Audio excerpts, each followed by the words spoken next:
Bonjour à toutes et à tous, bienvenue dans les recettes ludiques spéciales Diamant d'Or 2023. On va vous présenter tous les finalistes de l'édition 2023 du Diamant d'Or et on arrive à la moitié aujourd'hui, quatrième concurrent, Sabika. Sabika est un jeu de Germaine P. Milan, illustré par Laura Bévon et édité par Ludo Nova. Le jeu est conçu pour 1 à 4 joueurs et les parties vont varier entre 1 heure et 2 heures et demie. Sa difficulté est estimée à 3,8 sur 5 sur l'échelle BGG. Dans Sabika, vous allez contribuer à la construction de l'Alhambra, une des constructions majeures de l'architecture islamique. Le jeu se déroule en 5 manches pendant lesquelles les joueurs vont jouer chacun leurs 4 personnages. Lors d'un tour de jeu, un joueur va déplacer un personnage sur la rondelle et effectuer l'action principale associée et ou l'action secondaire. C'est ensuite au joueur suivant. Le déplacement des personnages sur la rondelle se fait dans le sens horaire. Vous pouvez vous déplacer jusqu'à 2 cases gratuitement, puis payer 1 dinar par case supplémentaire. Vous devez également payer 1 dinar par personnage déjà présent sur la case sur laquelle vous vous arrêtez. Une fois que l'action du personnage a été réalisée, il est désactivé, donc on le couche sur le plateau, et il ne sera pas réutilisable avant la prochaine manche. Les actions de la rondelle extérieure sont les suivantes. Tout d'abord, obtenir des ressources.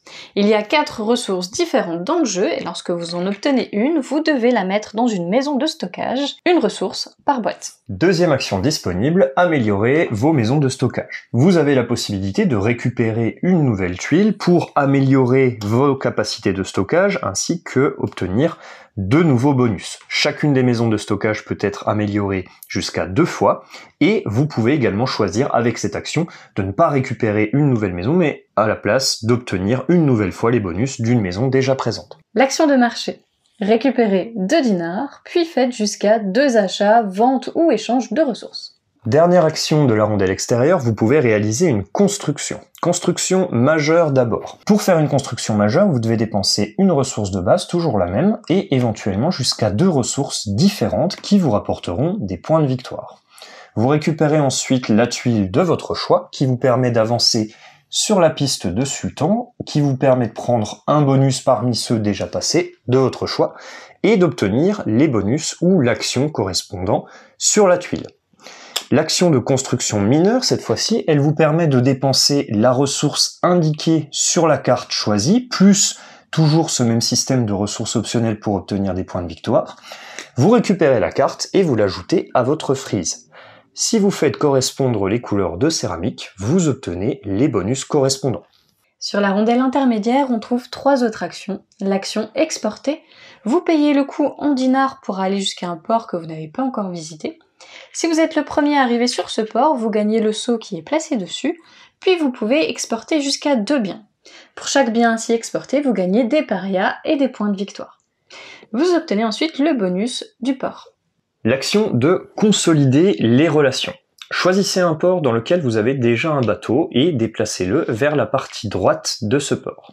Vous obtenez le bonus en fonction. Si c'est une tuile rouge, vous obtenez un bonus immédiat. Si c'est une tuile bleue, vous obtenez un revenu pour les manches à venir. Notez que chaque joueur qui est déjà présent lorsque vous consolidez les relations obtient 1 dinar et 1 point de victoire. La dernière action vous permet de reprendre le bonus d'un port que vous avez déjà visité et de faire jusqu'à 2 transformations. Une transformation sert à transformer un matériau brut que vous possédez en bien.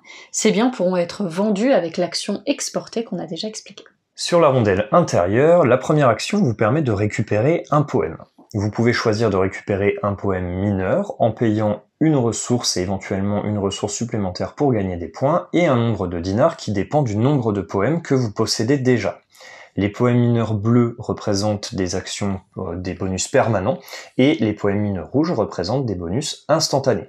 Vous pouvez aussi choisir de récupérer un poème majeur qui représente un scoring de fin de partie dans la limite de 2 par joueur. Cette action vous permet de refaire le bonus immédiat d'un poème mineur rouge. Enfin, la dernière action vous permet de récupérer des dinars dont une partie est en fonction des poèmes que vous possédez. À la fin d'une manche, les joueurs récupèrent les revenus des ports et de certains poèmes bleus. Un scoring intermédiaire peut éventuellement avoir lieu, puis les joueurs doivent s'acquitter d'une taxe en paria. À la fin de la 5e manche, un dernier scoring a lieu, puis le joueur ou la joueuse qui a le plus de points de victoire l'emporte. Sabika propose un système de rondelles intéressant. Les ressources sont rares et le timing du jeu est très important. La variété des choix proposés fera que le jeu est assez sensible à l'analysis paralysis. C'était Sabika et on vous donne rendez-vous le 29 janvier pour les résultats du Diamant d'Or 2023. On vous dit à bientôt pour de nouvelles recettes ludiques.